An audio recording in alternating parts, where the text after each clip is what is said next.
Learning मंत्रा के online पाठशाला में आप लोगों का स्वागत है। हम लोग आज अपने इस क्लास में बात करना स्टार्ट कर रहे हैं अंतर्राष्ट्रीय राजनीति विज्ञान। अंतर्राष्ट्रीय राजनीति विज्ञान अंतर्राष्ट्रीय राजनीति विज्ञान और राजनीति विज्ञान का अंतर्राष्ट्रीय राजनीति और राजनीति विज्ञान का एक महत्वपूर्ण पार्ट है। यह राजनीति विज्ञान का एक महत्वपूर्ण भाग है। यह राजनीति विज्ञान का एक महत्वपूर्ण भाग है।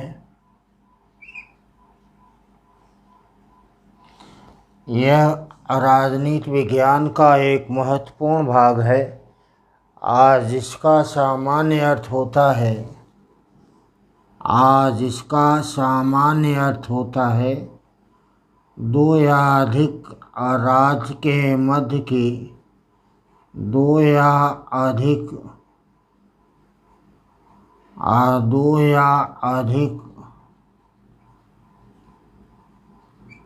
राज्य के मध्य की राजनीति का अध्ययन करना। मध्य के राजनीति का अध्ययन करना।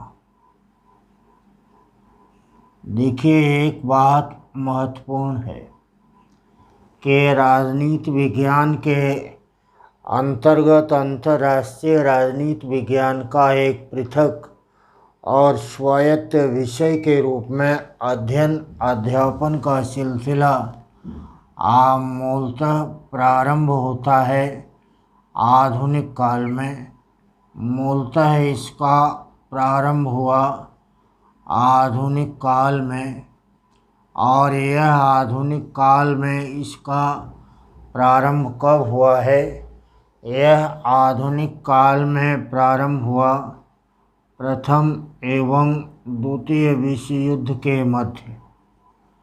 प्रथम और द्वितीय विश्व युद्ध के बीच में इसका प्रारंभ माना जाता है आधुनिक काल में। बट इसका अर्थ यह नहीं है कि अंतर्राष्ट्रीय राजनीति का अध्ययन इसके पूर्व नहीं हो रहा था। अंतर्राष्ट्रीय राजनीति का अध्ययन इसके पूर्व भी विद्यमान था। अगर हम लोग विहंगावलोकन करते हैं तो प्राचीन काल से ही विभिन्न राज्यों के द्वारा एक दूसरे राज्य के साथ विभिन्न राज्यों के द्वारा एक दूसरे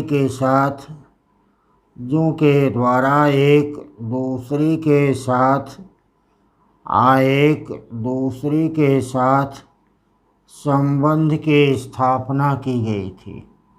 अगर इस संबंध की स्थापना की बात करते हैं तो आपको यह बात मालूम होगा कि अनेक प्रकार के संबंध थे। न केवल राजनीतिक संबंध था, बल्कि राजनीतिक संबंध के साथ साथ आर्थिक, व्यापारिक एवं सांस्कृतिक संबंध के भी स्थापना की गई थी। इसलिए इन सब को मिला करके इसको अगर हम लोग कहें कि यह एक प्रकार का अंतर्राष्ट्रीय संबंध था तो यह कोई गलत नहीं होगा। कहने का आशय है कि अंतर्राष्ट्रीय संबंध का उद्भव और विकास पहले हुआ था, लेकिन अंतर्राष्ट्रीय राजनीति का विकास बाद में हुआ।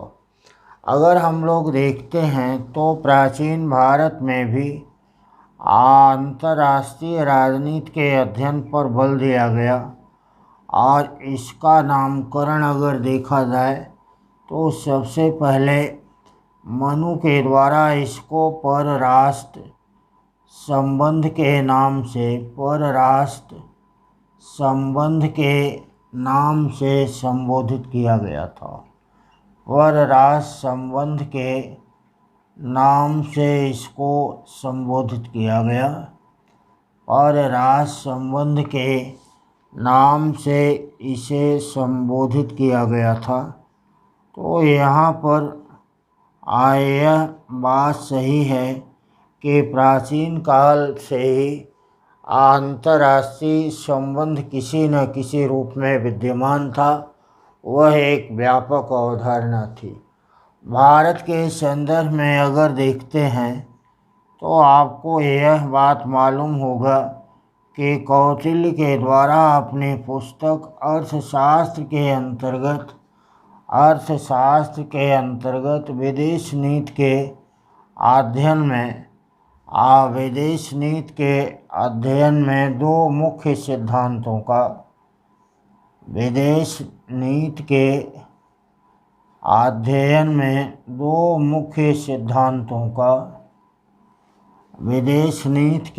अध्ययन में दो मुख्य सिद्धांतों का प्रतिपादन किया गया था। दो मुख्य सिद्धांत थे। पहले का नाम था साठ गुणीय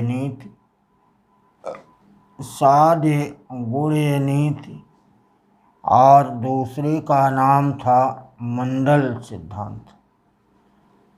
यह मंडल सिद्धांत राज्यों का समूह था जिसमें कुल 12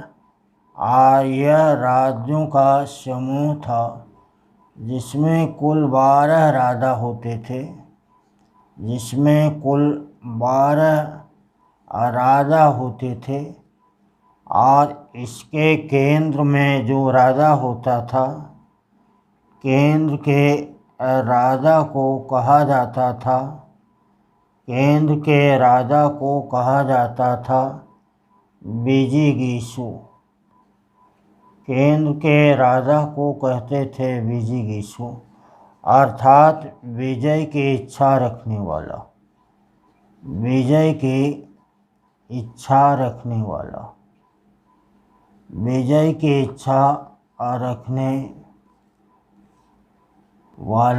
इसको कहा जाता था। यह विजय की इच्छा रखने वाला था। केंद्र के राजा को विजिगीष कहते थे। कौटिल्य के द्वारा विदेश नीति के अध्ययन में इस बात को भी कहा गया कि ऐसे राज्य जिनकी सीमाएं एक दूसरे के साथ मेल खाते हैं वे एक दूसरे के पारंपरिक शत्रु होते हैं। कौटिल्य का अंतर्राष्ट्रीय राजनीति और विदेश नीति के संबंध में दिया गया यह विचार किसी न किसी रूप में आज भी मान्यता प्राप्त है। तो 60 गुणीय नीति में भी इनके द्वारा 6 गुणों वाली विदेश नीति का वर्णन किया गया और कहा गया कि विदेश नीति का संचालन मूलतः 6 गुणों से युक्त विदेश नीति के माध्यम से किया जाना चाहिए, जिसमें इन्होंने जिक्र किया है संधि विग्रह, यान, आसन, संश्रय और द्वैधी भाव की। इसलिए एक बात तय होता है कि भले ही अंतर्राष्ट्रीय राजनीति का उद्भव और विकास आधुनिक काल में प्रथम और द्वितीय विश्व युद्ध के बीच में हुआ हो, परंतु यह किसी न किसी रूप में प्राचीन काल से ही विद्यमान था। चाहे पाश्चात्य राजनीति विज्ञान हो या भारतीय राजनीति विज्ञान, यह एक साथ दिखलाई पड़ता है। इसलिए भारतीय राजनीति विज्ञान में भी और पाश्चात्य राजनीति विज्ञान में भी इसका दर्शन हम लोग पाते हैं। देखिए, यह बात जब हम लोगों ने समझ लिया तो एक बात आपके सामने आता है और बात वह है कि अंतर्राष्ट्रीय राजनीति का प्रयोग करना उचित है या अंतर्राष्ट्रीय संबंध का प्रयोग करना उचित है।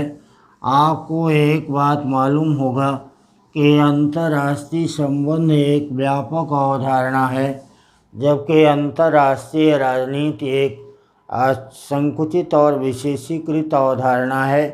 राजनीति विज्ञान के अध्ययन में जब बात चली अंतर्राष्ट्रीय राजनीति का अध्ययन करने का, तो उस अंतर्राष्ट्रीय राजनीति के अध्ययन के संदर्भ में सवाल यह उठा कि इसका अध्ययन विशेषीकृत किया जाए। जिन लोगों ने कहा कि इसका अध्ययन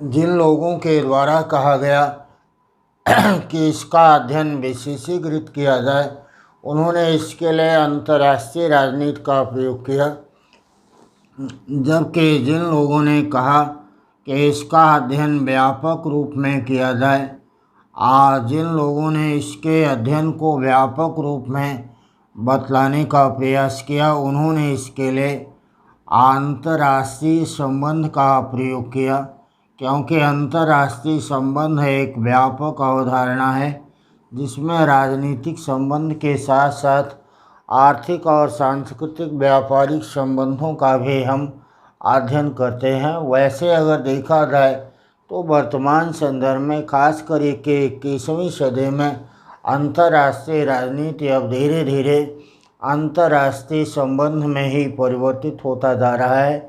इसलिए एक बात आपको समझ लेना है कि अंतर्राष्ट्रीय राजनीति एक व्यापक अवधारणा है। अंतर्राष्ट्रीय संबंध एक व्यापक अवधारणा है। अंतर्राष्ट्रीय राजनीति एक संक्षिप्त अवधारणा है, छोटी अवधारणा है। अनेक लोग इसको विशेषीकृत अवधारणा के रूप में भी जानते हैं और इस बात को बतलाने का प्रयास करते हैं। अंतर्राष्ट्रीय राजनीति के अंतर्गत दो भागों में हम लोगों को अध्ययन करना है। एक बात है अंतर्राष्ट्रीय राजनीति का सिद्धांत और दूसरे पार्ट में आपको अध्ययन करना है एक पार्ट में आपको अध्ययन करना है अंतर्राष्ट्रीय राजनीति का सिद्धांत और दूसरे पार्ट में अध्ययन करना है इसके अध्ययन में दो बातें आपको देखना है। दूसरा पार्ट इसका होगा जिसको आपको अध्ययन करना है, वह है अंतर्राष्ट्रीय राजनीति का व्यवहार। अंतर्राष्ट्रीय राजनीति का व्यवहार अंतर्राष्ट्रीय राजनीति का व्यवहार इसमें इसके अंतर्गत हम लोग को देखना है दो बातें।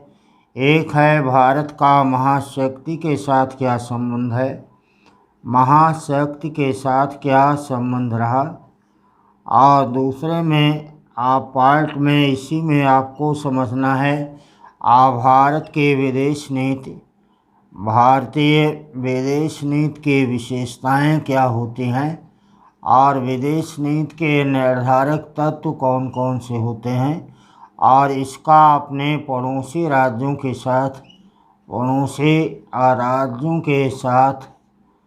इसके क्या संबंध रहे हैं। संबंध में भी दो है, एक परंपरागत संबंध आता है और दूसरा आधुनिकतम संबंध आता है। इतनी बातों का अध्ययन करना है अंतर्राष्ट्रीय राजनीति के इस विषय वस्तु के अंतर्गत। इसमें आप किताब अगर लेना चाहें तो डॉक्टर महेंद्र कुमार की किताब है अंतर्राष्ट्रीय सिद्धांत। अंतर्राष्ट्रीय सिद्धांत में अंतर्राष्ट्रीय सिद्धांत के अंतर्गत आप एक किताब ले सकते हैं। अंतर्राष्ट्रीय सिद्धांत पर एक किताब ले लें, डॉक्टर महेंद्र कुमार की किताब है। यह किताब अच्छी है, इसको आप ले लें।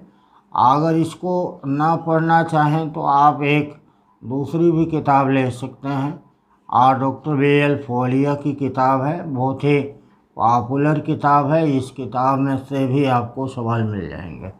दोनों किताबें अच्छी हैं, कोई भी किताब आप ले सकते हैं। डॉक्टर महेंद्र कुमार में प्रैक्टिकल नहीं है, अर्थात महाशक्ति के साथ संबंध और पड़ोसी राज्यों के साथ संबंध के लिए आपको BL फोलिया को पढ़ना होगा। एक ही लेना चाहें तो एक ले सकते हैं, दोनों लेना चाहें ले सकते हैं। महेंद्र कुमार की किताब उन लोगों के लिए भी आवश्यकता पड़ेगी जो न केवल PhD की तैयारी कर रहे हैं बल्कि अगर वे आगे असिस्टेंट प्रोफेसर या तैयारी करना चाहते हैं UGC के द्वारा आयोजित होने वाले नेट और JRF एग्ज़ाम की, तो उनके लिए भी यह किताब डॉक्टर महेंद्र कुमार की किताब अच्छी है, क्योंकि आपको एक कॉन्सेप्ट के तहत यह बात समझना है कि आखिर अंतर्राष्ट्रीय राजनीति की अवधारणा, अंतर्राष्ट्रीय राजनीति के अध्ययन के उपागम या सिद्धांत कौन कौन से हैं जिसके द्वारा किस बात का अध्ययन करने की बात की जा रही है। आप इस बात को समझ रहे होंगे। अभी तक जिन बातों का आपने अध्ययन किया है उस बात में आपने आज समझा है राजनीति विज्ञान का सिद्धांत, पाश्चात्य राजनीतिक विचारक और पब्लिक एडमिनिस्ट्रेशन, तुलनात्मक राजनीति विज्ञान, आया भारतीय राजनीतिक चिंतक और भारत का संविधान। ये छठे पार्ट के रूप में अंतर्राष्ट्रीय राजनीति का अध्ययन हम लोग करना स्टार्ट कर रहे हैं। इसलिए आपको यह बात समझना है कि इसमें एक तो लिखा है राजनीति, दूसरा लिखा है अंतर्राष्ट्रीय। अंतर्राष्ट्रीय का मतलब सिंपल है कि दो या अधिक राज्यों के बीच अगर राजनीतिक संबंध का हम अध्ययन केवल करते हैं तो अंतर्राष्ट्रीय राजनीति कहते हैं।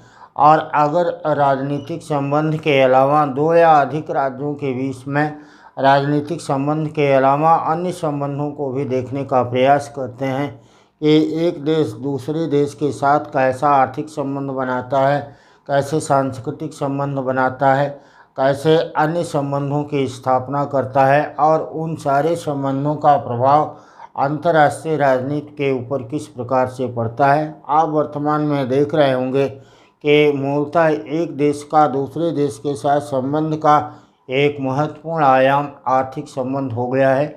इसलिए अंतर्राष्ट्रीय राजनीति अंतर्राष्ट्रीय संबंध में कन्वर्ट हो गया, क्योंकि संबंध तो अनेक प्रकार के होते हैं। राष्ट्रीय राजनीति के अंतर्गत आपने इस बात का अध्ययन किया था कि राष्ट्रीय राजनीति की इकाई मूलतः व्यक्ति और राजनीतिक दल होता है, दबाव समूह होता है, जबकि अंतर्राष्ट्रीय राजनीति की इकाई राष्ट्र होता है। हाब्स के द्वारा, मैकियावेली के द्वारा या अन्य राजनीतिक चिंतकों के द्वारा केवल बात किया गया था मानव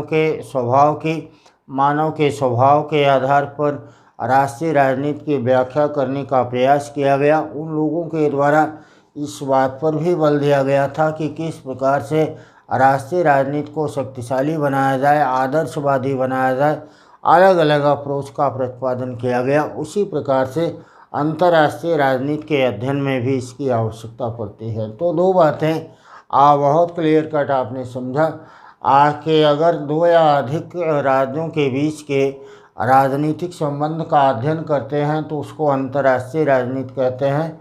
लेकिन अगर ये राजनीतिक संबंध के अलावा अन्य संबंधों को भी उसके साथ जोड़कर देखते हैं तो उसको हम अंतर्राष्ट्रीय संबंध कहते हैं। अंतर्राष्ट्रीय संबंध एक व्यापक अवधारणा है और अंतर्राष्ट्रीय राजनीति एक ऐसी अवधारणा है जिसको विशेषीकृत अवधारणा के रूप में जानते हैं। इसका उद्भव और विकास अंतर्राष्ट्रीय राजनीति का एक राजनीति विज्ञान से पृथक स्वतंत्र विषय के रूप में पहले विश्व युद्ध और द्वितीय विश्व युद्ध के बाद में होता है। इसी के संदर्भ में दो विश्व युद्ध के बीच के राजनीति दो विश्व युद्ध के बीच की राजनीति एक किताब है और उस किताब के लेखक हैं E.H. कार। इसके लेखक हैं कौन? आपको यह सवाल भी पूछा गया है E.H. कार। इस किताब का लेखक कौन है? E.H. कार। आपको सवाल आएगा कि दो विश्व युद्ध के बीच के राजनीति नामक पुस्तक का लेखक कौन है? E.H. कार के द्वारा इस पुस्तक का लेखन किया गया और उन्होंने अंतर्राष्ट्रीय राजनीति के ऊपर प्रकाश डाला और इस बात को बतलाने का प्रयास किया कि दो विश्व युद्ध के बीच में आवश्यकता पड़ गई थी कि हम अंतर्राष्ट्रीय राजनीति के सैद्धांतिक अवधारणाओं का अध्ययन करें। मूलतः इसकी आवश्यकता क्यों पड़ती है? मूलतः इसकी आवश्यकता इसलिए पड़ती है क्योंकि विश्व युद्ध प्रारंभ हो गया और संपूर्ण संसार में एक सुरक्षा के प्रति भय का माहौल पैदा हो गया। जब सुरक्षा के प्रति भय का माहौल पैदा हो गया तो सुरक्षात्मक आवश्यकताओं को समझने के लिए आवश्यकता हुआ कि राजनीति विज्ञान में अब हम इस बात का अध्ययन करें कि एक राज्य दूसरे राज्य के साथ किस प्रकार के संबंध की स्थापना करे, जिसके परिणाम स्वरूप अंतर्राष्ट्रीय राजनीति में शांति और व्यवस्था की स्थापना की जा सके। इस बात को ध्यान में रख करके कार के द्वारा अपनी किताब दो विश्व युद्ध के बीच की राजनीति का वर्णन किया गया। आपने इस बात को भी समझा कि अंतर्राष्ट्रीय राजनीति के संदर्भ में यह अवधारणा आधुनिक काल में भले ही दो विश्व युद्ध के बीच के काल की जन्म ली हो, लेकिन इसका अर्थ ये नहीं है कि अंतर्राष्ट्रीय राजनीति का अध्ययन हम तनिक भी इसके पूर्व नहीं कर रहे थे, बल्कि प्राचीन काल से ही अंतर्राष्ट्रीय राजनीति का अध्ययन था और वह व्यापक अवधारणा के साथ था। एक देश दूसरे देश के साथ, भारत अनेक देशों के साथ व्यापारिक और सांस्कृतिक संबंधों की स्थापना में महत्वपूर्ण भूमिका निभाता रहा है, इस बात का अध्ययन करना किया जाता था। प्राचीन भारतीय विचारकों में पहले विचारक के रूप में मनु हैं। मनु ने परराष्ट्र संबंध का वर्णन किया था। आचार्य कौटिल्य ने साठगुड्डी और अमंडल सिद्धांत का वर्णन किया। तो इस प्रकार से अंतर्राष्ट्रीय राजनीति का उद्भव और विकास हुआ। हमें उम्मीद है कि आपको यह बात समझ में आया होगा कि आपको दो पार्ट में अध्ययन करना है। किताब ले लेना है, प्रीवियस ईयर के सवालों को देखना है और प्रीवियस ईयर के सवालों को आपको नोट कर लेना है कि इसमें किन बातों का आपको अध्ययन करना। कोई भी एक किताब खोल करके आप आराम से इसको नोट्स बनाइए, इसको देखिए, समझिए और इसको लिखिए। प्रीवियस ईयर के सवालों के आधार पर निष्कर्ष को निकालने का प्रयास करिए। कई बार आप पढ़ेंगे तो आपको चीज़ें समझ में आएंगी। एक बार में विषय वस्तु का गहराई के साथ अध्ययन करना इतना आसान काम नहीं होता। राजनीति विज्ञान है, दर्शन है, और आप वैसे भी देख रहे हैं कि राजनीति विज्ञान का यह वह पार्ट है जो कि प्रारंभिक काल का पार्ट नहीं है। पाश्चात्य राजनीतिक विचारक आपने यूनान से देखे थे, लेकिन आधुनिक काल में पहले और द्वितीय विश्व युद्ध के बीच में जिस राजनीति विज्ञान की शाखा का जन्म होता है उसको हम अंतर्राष्ट्रीय राजनीति कहते हैं।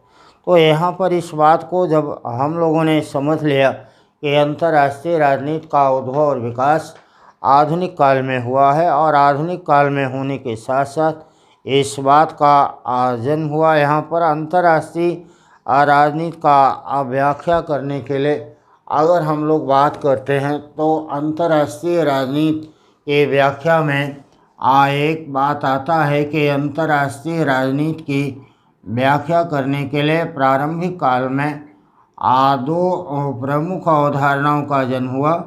अंतर्राष्ट्रीय राजनीति की व्याख्या करने में दो मुख्य अवधारणाओं का जन्म होता है। एक का नाम है आदर्शवाद और दूसरी का नाम है यथार्थवाद। एक का नाम है आदर्शवाद, दूसरी का नाम है यथार्थवाद। आदर्शवाद की अवधारणा का प्रतिपादन अगर किसी ने किया तो उनका नाम है प्रोफेसर वुडरो विल्सन, और यथार्थवाद की अवधारणा का प्रतिपादन जिनके द्वारा किया गया उनका नाम है मार्गेनथाउ। मार्गेनथाउ, इसीलिए यथार्थवाद को मार्गेनथाउ वाद भी आपको लिखा हुआ मिलता है। अब सवाल है कि यहाँ पर आदर्शवाद के साथ ही अंतर्राष्ट्रीय राजनीति का उद्भव और विकास होता है। अंतर्राष्ट्रीय राजनीति में जब पहला विश्व युद्ध 1914 में प्रारंभ हुआ, तब इस बात की आवश्यकता हुई कि इस विश्व युद्ध की समाप्ति के पश्चात इस बात पर बल दिया जाने लगा कि अंतर्राष्ट्रीय राजनीति में सुरक्षा की अवधारणा को किस प्रकार से सशक्त बनाया जाए। सुरक्षात्मक अवधारणा को ध्यान में रखकर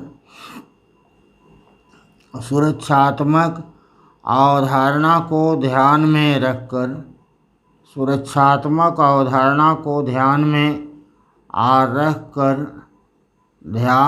रखकर इस पर बल दिया जाना प्रारंभ हो गया कि कौन सा ऐसा प्रयास किया जाए जिससे अंतर्राष्ट्रीय राजनीति में शांति की स्थापना हो। इस बात को कहने के लिए आते हैं प्रोफेसर वुडरो विल्सन, और प्रोफेसर वुडरो विल्सन के द्वारा कहा गया कि अंतर्राष्ट्रीय राजनीति में संघर्ष अंतर्राष्ट्रीय राजनीति में होने वाला संघर्ष या जो पहला विश्व युद्ध हुआ वह संघर्ष स्थायी नहीं है, बल्कि वह संक्रमणकालीन है। वह संक्रमणकालीन है, अर्थात इस विश्व युद्ध को रोका जा सकता है और रोकने के लिए किसी अंतर्राष्ट्रीय संस्था का गठन किया जाए। अंतर्राष्ट्रीय संस्था के रूप में एक संगठन की स्थापना की गई थी जिसको कहते हैं राष्ट्र संघ या league of nation. League of nation, इसका गठन 1920 ईस्वी में किया गया था और प्रोफेसर वुडरो विल्सन को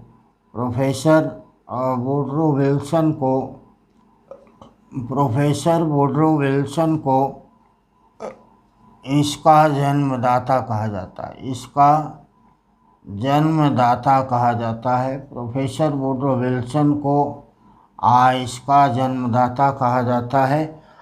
मॉर्गनथाउ के द्वारा शांति की स्थापना करने के लिए राष्ट्र संघ या लीग ऑफ नेशन का गठन पर बल दिया गया और माना गया और उनका मत था कि अंतर्राष्ट्रीय राजनीति में संघर्ष स्थायी नहीं है, यह अस्थायी है।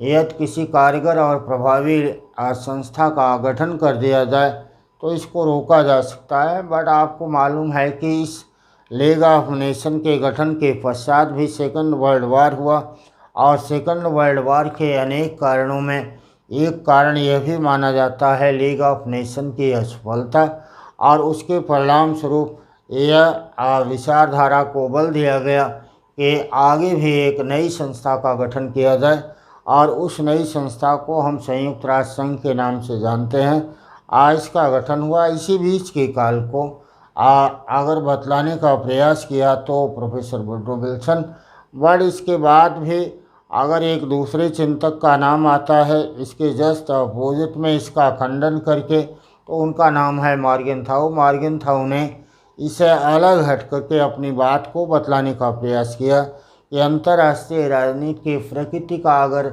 अध्ययन करते हैं तो यह बात दिखलाई पड़ता है कि अंतर्राष्ट्रीय राजनीति में संघर्ष स्थायी तत्व रहता है और राष्ट्रीय हितों की प्राप्ति के लिए प्रत्येक राष्ट्र एक दूसरे के साथ संघर्ष करता रहता है। इसलिए अंतर्राष्ट्रीय राजनीति कुछ और नहीं है बल्कि यह शक्ति संघर्ष का ही अध्ययन मात्र है। अंतर्राष्ट्रीय राजनीति में संघर्ष स्थायी कारक के रूप में देखने का प्रयास किया मॉर्गनथाउ ने। इन्होंने एक किताब लिखा था जिसका नाम है politics among the nation. Politics among the nation, राष्ट्रों के बीच की राजनीति, यह किताब है किसकी? मॉर्गनथाउ की। तो यह बात बतलाने का प्रयास किया। बट इस बात के साथ साथ अब हम लोगों को यहाँ पर यह देखना है, आज इस पर आधारित सवाल भी आपके एग्ज़ाम में पूछा जाता है और सवाल यह है कि अंतर्राष्ट्रीय राजनीति विज्ञान को अनेक लोगों के द्वारा, अंतर्राष्ट्रीय राजनीति विज्ञान को अनेकानेक अंतर्राष्ट्रीय राजनीति के वैज्ञानिकों के द्वारा अलग अलग प्रकार से परिभाषित करने का प्रयास किया गया। आज जिन लोगों ने परिभाषित करने का प्रयास किया उसमें महत्वपूर्ण विचारक हैं मॉर्गनथाउ, और मॉर्गनथाउ के द्वारा अंतर्राष्ट्रीय राजनीति को कहा गया कि अंतर्राष्ट्रीय राजनीति कुछ और नहीं है बल्कि यह शक्ति संघर्ष है। अंतर्राष्ट्रीय राजनीति मूलतः शक्ति संघर्ष है।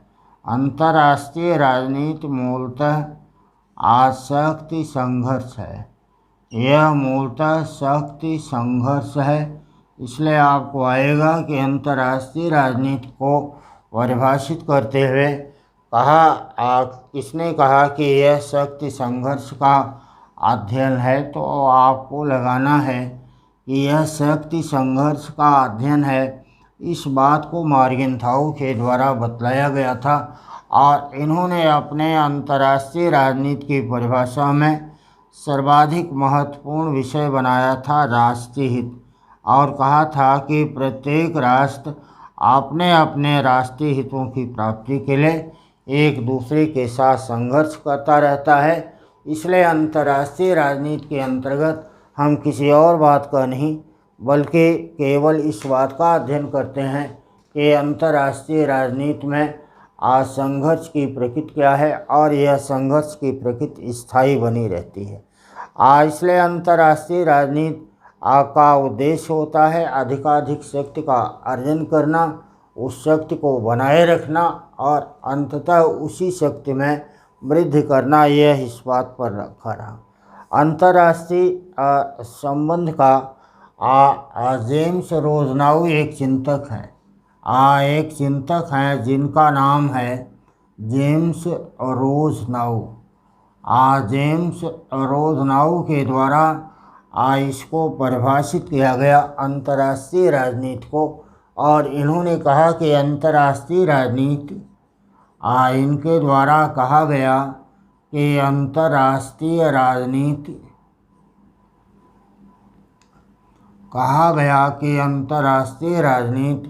अंतर्राष्ट्रीय संबंध का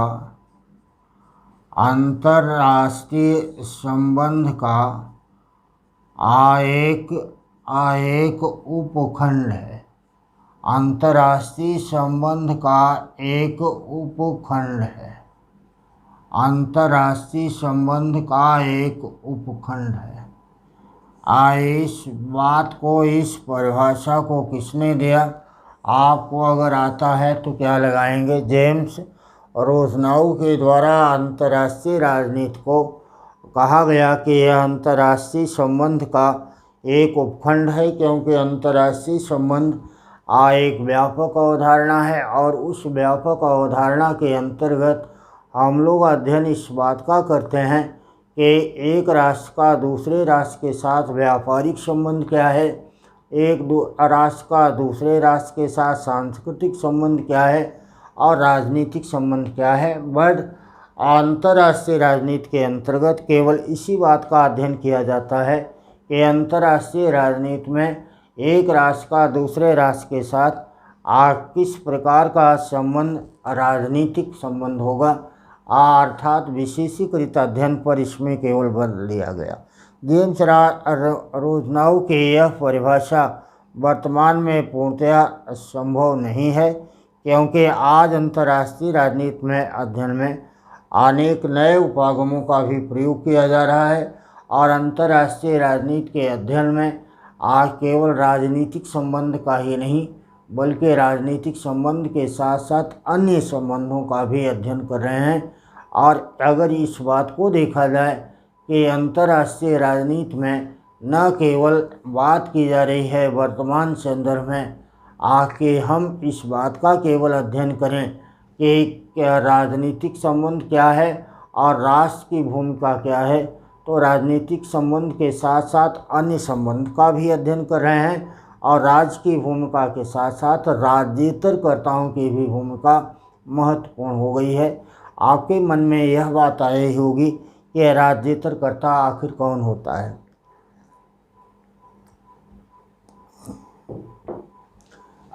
राज्येतरकर्ताओं के संदर्भ में अगर बात करते हैं तो विभिन्न प्रकार के अंतर्राष्ट्रीय संगठन जैसे गुटनिरपेक्ष संगठन, आसियान, सार्क या संयुक्त राष्ट्र संघ, विश्व बैंक, अंतर्राष्ट्रीय मुद्रा कोष, उनकी भूमिका तथा अंतर्राष्ट्रीय राजनीति को कंट्रोल और नियंत्रित करने का प्रयत्न भी इसके अंतर्राष्ट्रीय राजनीति का वर्तमान में विषय हो गया। इसलिए जेम्स रोजनाऊ का यह कहना कि अंतर्राष्ट्रीय राजनीति अंतर्राष्ट्रीय संबंध का एक उपखंड मात्र है, यह पूर्ण रूप से अब सत्य नहीं रह गया है। लेकिन इन्होंने यह परिभाषा दिया। इसलिए अगर आपके एग्ज़ाम में यह सवाल आता है तो आपको लगाना है कि यह परिभाषा जेम्स रोजनाऊ की है। इसके अलावा अंतर्राष्ट्रीय राजनीति को परिभाषित करते हुए कहा कि अंतर्राष्ट्रीय राजनीति विभिन्न राज्यों की अंतःक्रिया है।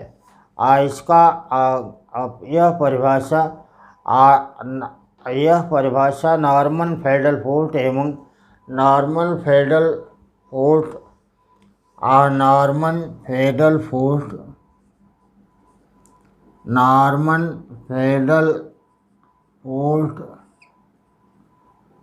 एवं लिंकन के द्वारा कहा गया कि अंतर्राष्ट्रीय राजनीति विभिन्न राज्यों के मध्य अंतःक्रिया का अंतर्राष्ट्रीय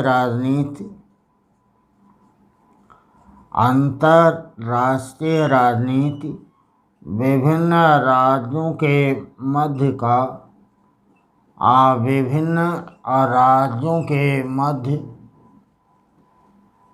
विभिन्न राज्यों के मध्य का अंतःक्रियाओं का अध्ययन है। विभिन्न अंतःक्रियाओं का यह अध्ययन कहलाता है। अंतर्राष्ट्रीय राजनीति की यह परिभाषा नॉर्मन फेडरल फोर्ट और लिंकन के द्वारा दिया गया। अब इसके बाद आता है एक अन्य चिंतक हैं और उनका नाम है पामर एवं पार्किंसन के द्वारा भी अंतर्राष्ट्रीय राजनीति को परिभाषित किया गया। पामर एवं पार्किंसन के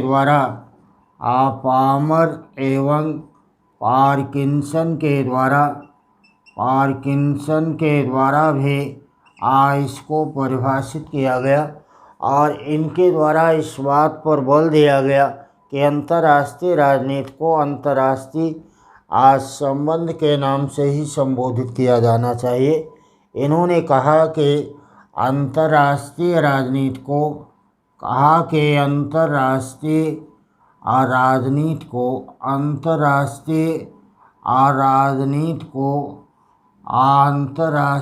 संबंध के नाम से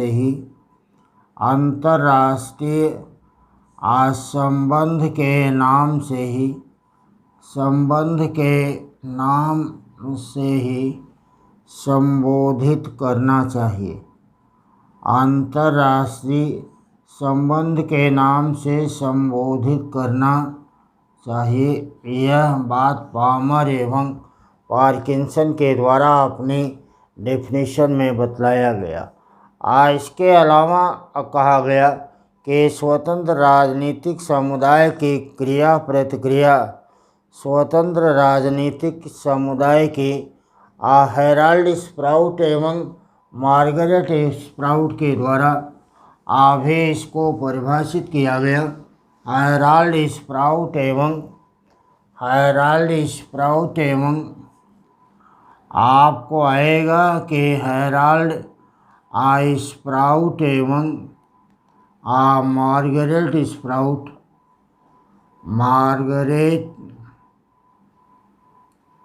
मार्गरेट स्प्राउट के द्वारा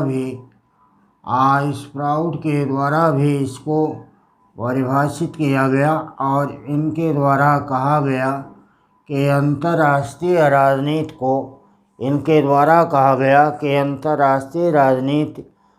स्वतंत्र राजनीति के विभिन्न समुदायों का विभिन्न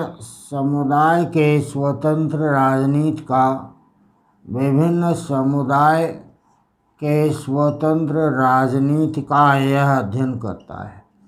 स्वतंत्र राजनीति का यह अध्ययन करता है। इस बात पर इनके द्वारा बल दिया गया हेराल्ड स्प्राउट एवं मार्गरेट स्प्राउट के द्वारा। इसके अलावा हार्टमैन के द्वारा कहा गया कि अंतर्राष्ट्रीय संबंध के अंतर्गत विभिन्न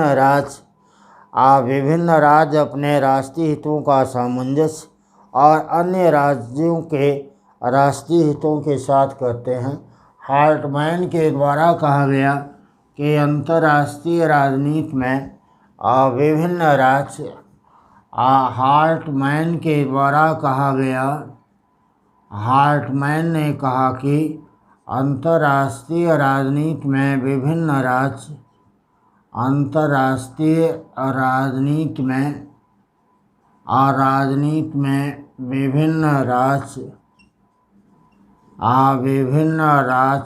एक अपने राष्ट्रीय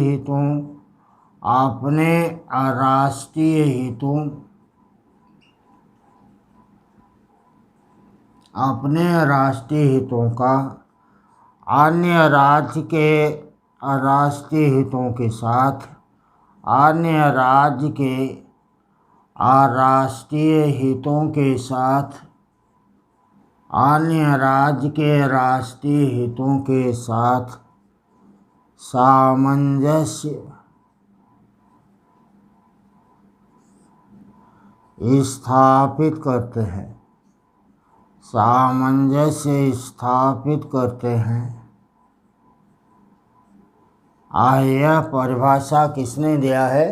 आपको आएगा कि हार्टमैन ने इस बात को कहा कि अंतर्राष्ट्रीय राजनीति में एक राज्य अन्य राज्यों के साथ अपने राष्ट्रीय हितों के साथ सामंजस्य की स्थापना करने का प्रयास करता है। तो अंतर्राष्ट्रीय राजनीति के अंतर्गत इस बात को देखा गया कि किस प्रकार से एक राज्य अपने राष्ट्रीय हितों का निर्माण करने के लिए विदेश नीति का अध्ययन करता है और विदेश नीति का निर्माण करने के साथ साथ अंतर्राष्ट्रीय राजनीति की व्याख्या करने का वह प्रयास करता है और अंतर्राष्ट्रीय राजनीति को अपने ही राष्ट्रीय हितों के अनुसार समझने के और उसी के अनुरूप उसको ढालने का भी प्रयास करता है। इसके अलावा विभिन्न राज्यों के मध्य व्याप्त प्रतिस्पर्धा को समझने के लिए जिन संस्थाओं का प्रयोग किया जाता है उसको भी अंतर्राष्ट्रीय राजनीति कहते हैं। थॉमसन ने ऐसा कहा। लेकिन अंतर्राष्ट्रीय राजनीति की परिभाषा में फेलिक्स ग्रास की परिभाषा महत्वपूर्ण परिभाषा मानी जाती है। अंतर्राष्ट्रीय राजनीति के अध्ययन में फेलिक्स ग्रास की परिभाषा महत्वपूर्ण मानी जाती है और फेलिक्स ग्रास के द्वारा कहा गया कि अंतर्राष्ट्रीय राजनीति वास्तव में केवल विदेश नीति का अध्ययन है। अंतर्राष्ट्रीय राजनीति केवल विदेश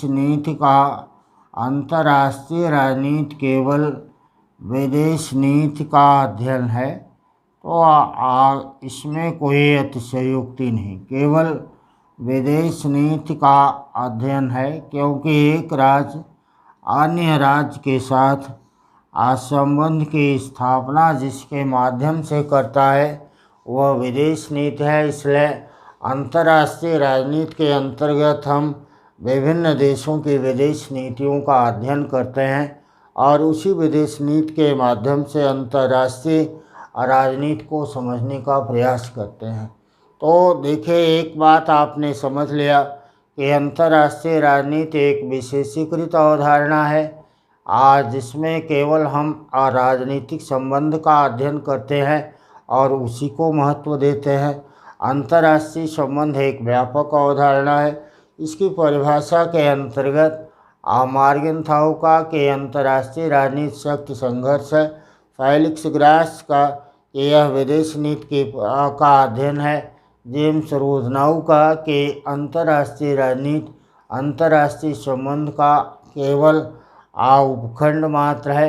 यह हार्टमैन की यह परिभाषा कि अंतर्राष्ट्रीय राजनीति में एक राज्य अपने राष्ट्रीय हितों का दूसरे राज्य के राष्ट्रीय हितों के साथ सामंजस्य स्थापित करने की कोशिश करता है, इसको अंतर्राष्ट्रीय राजनीति की परिभाषा कहते हैं। इस परिभाषा के बाद जो अध्ययन हम लोगों को करना है वह है अंतर्राष्ट्रीय राजनीति के अध्ययन के सिद्धांत। अंतर्राष्ट्रीय राजनीति के अध्ययन के सिद्धांत में आज इस बात का अध्ययन हमको करना है, जहाँ से आपके एग्ज़ाम का पाठ्यक्रम है और आपके एग्ज़ाम में जिस पर सवाल आता है वह है यथार्थवाद। तो हम लोग अपने इस क्लास में कल इसी बात का अध्ययन करेंगे कि अंतर्राष्ट्रीय राजनीति विज्ञान में यथार्थवाद क्या है, यथार्थवाद की मूल मान्यता क्या है, उसकी आलोचना क्या है, क्या वह सही है या गलत है, इस बात का हम लोग अध्ययन करेंगे। तो आज का हम लोगों का यह क्लास यहीं तक है। अगले क्लास में हम लोग फिर मिलते हैं। आज तब तक के लिए धन्यवाद। जय हिंद।